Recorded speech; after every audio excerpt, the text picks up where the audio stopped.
Protesters attacking Press Secretary Sarah Huckabee Sanders and DHS Secretary Kirstjen Nielsen. Also, First Lady Melania Trump getting slammed over her clothing choices. Are women on the right who work for the president treated more unfairly than those on the left? Here to debate is Fox News contributor Jessica Tarlov, who is the Senior Director of Research for Bustle.com, and the Communications Director for Turning Point USA, Candace Owens. Good morning, ladies. Good to have you with us. Good morning, Abby. Good morning. I think we can all agree that things have gotten ugly. It has become so hateful. It's become so divisive. Candace, is there a double standard with women on the right, you think?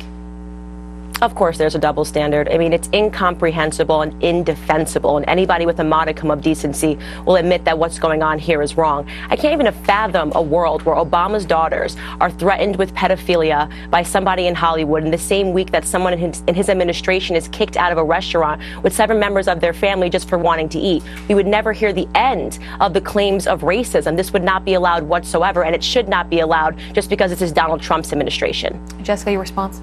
My response is that there are 2 issues at play here. There's the civility issue, which is what happened here with Sarah Huckabee Sanders, and I personally don't think that she should have been thrown out of the restaurant. I think you can have a conversation with someone about the beliefs and what this administration is doing without denying them service. We don't deny service to people for immutable characteristics. We can legally on the basis of political affiliation, but I don't think it was constructive and it hurts the debate. The other side to the issue is the fact that Republican women want to be deemed feminists, and they want to have the same kind of clout as women on the left who are actually advocating for policies that help women, whereas the policies out of this administration actually hurt them, like refusing to raise. But women that work for the president, they wouldn't say that. They would say actually the opposite. They would say that we believe in these issues and we feel like they help women. Yeah, you can say whatever you want, but the statistics don't lie. We know that if you raise the minimum wage, 2/3 of people in this country on the minimum wage are women. They need that help. We know that there is assault on women's health care rights from this administration, things like that.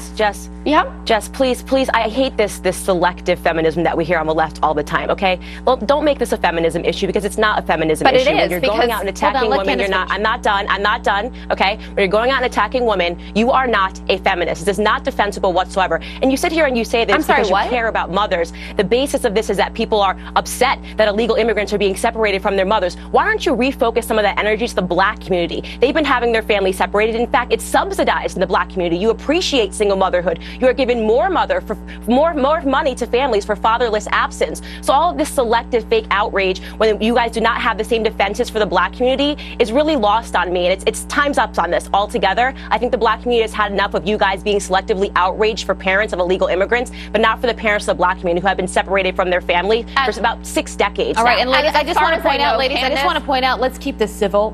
As I opened up this segment, there is already so much hate, indecency in this country. So let's just keep this debate a debate and keep it civil. Jessica, your response? I believe I was keeping it civil, and then Candace told me that I wasn't a feminist. I also believe that Candace doesn't speak for the entire. You weren't. I said ladies. I said the left. I didn't say you, Jessica. So don't make it personal. I said the left. It's selective feminism on the left that we're seeing.